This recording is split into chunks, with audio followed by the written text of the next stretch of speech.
রমাদান মাসে তিনটি সময় এমন আছে, বিশ্বনবী বলেছেন ওই তিনটি সময় যে ব্যক্তি দোয়া করবে সাথে সাথে আল্লাহ পাক দোয়া কবুল করে নিবে। সুবহানাল্লাহ বললেন না? সেইগুলি জানার দরকার আছে না নাই? জীবনে কত দোয়া করলেন, সারা রাত কেঁদে কেঁদে দোয়া করলেন, দোয়া কবুল হয় নাই। বিশ্বনবী বলেছেন রমাদান মাস হলো এমন মাস যেই মাসে দোয়া কবুলের সময়। বিশ্বনবী সাল্লাল্লাহু আলাইহি সাল্লাম বলেছেন প্রথম নম্বর দোয়া কবুলের সময় হচ্ছে ওয়াক্তাস সাহর, যখন তুমি সেহরি খেতে ওঠো, যখন তুমি তাহাজ্জুদের নামাজে দাঁড়াও। আল্লাহ পাক বলছেন ওয়া মিনাল লাইলি ফাতাহাজ্জাদ বিহি নাফিলাতাল লাক আসা আইয়াবআসাকা রাব্বুকা মাকামান মাহমুদা। আল্লাহ বলছেন তাহাজ্জুদের নামাজে দাঁড়িয়ে ওয়াক্তাস সাহরে কোন ব্যক্তি যদি আল্লাহকে একবার ডাক দেয়, আল্লাহ পাক 70 বার তার ডাকে সাড়া দিয়ে দেয়। সুতরাং ওয়াক্তাস সাহর যখন তাহাজ্জুদের সময় হবে, বিশ্বনবী সাল্লাল্লাহু আলাইহি ওয়াসাল্লাম বলেছেন সেহরির একটু আগে উঠে যদি তাহাজ্জুদ নামাজ পড়ে, আল্লাহর কাছে জীবনের সব কষ্টের কথাগুলি বলতে পারি, মুহূর্তের মধ্যেই কবুল করবেন কে।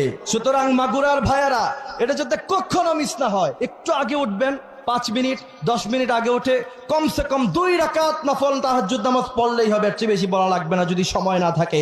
2 রাকাত তাহাজ্জুদ নামাজ ওয়াক্তে সাহার সেহরির সময় যাতে কখনো মিস না হয়ে যায়। আল্লাহ পাক আমাদের কবুল করুক, বলেন আমিন।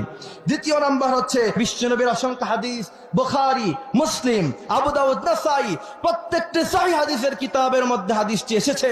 বিশ্বনবী বলেছেন একজন রোজাদার মানুষ যখন সায়েম যখন ইফতারকে সামনে রেখে আল্লাহর কাছে দোয়া করে, বিশ্বনবী বলেছেন পৃথিবীর সব কিছু মিস হয়ে যেতে পারে, তার দোয়া কবুল হওয়া মিস হবে না।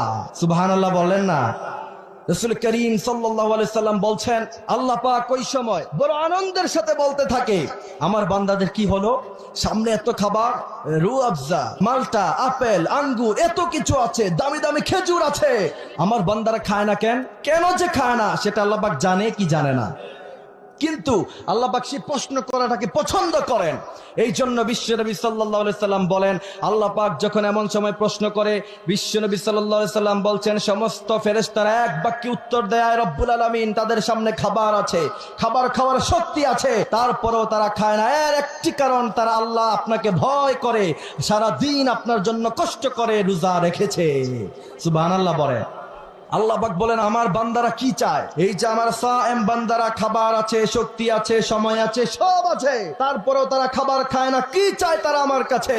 তখন সমস্ত ফেরেশতারা বলে রব্বুল আলামিন, তারা আপনার কাছে নাজাত চায়। তখন আল্লাহ সুবহানাহু ওয়া তাআলা বলেন একজন শ্রমজীবী মানুষ তার ঘাম শুকানোর আগে তাকে কি টাকা দেওয়ার প্রয়োজন আছে না নাই? ফেরেশতারা বলেন হে রব্বুল আলামিন অবশ্যই 100%। তখন আল্লাহ পাক বলেন আমার সমস্ত বান্দাদেরকে ইফতার করার আগেই তাদেরকে ক্ষমা করে দিলাম।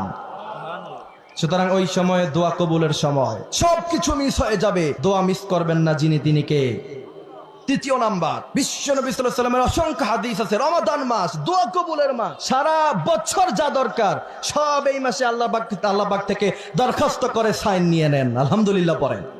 তৃতীয় নাম্বার হলো বাইনাল আযান ওয়াল ইকামা, ইকামত এবং আযানের মধ্যখানে সব সময় দোয়া কবুল হয়, রমাদান মাসে সবচেয়ে বেশি কবুল হয়। আল্লাহ পাক এই 3টি টাইমে দোয়া করে, দোয়া কবুল করার তৌফিক আল্লাহ পাক আমাদের দান করুক, বলেন আমিন।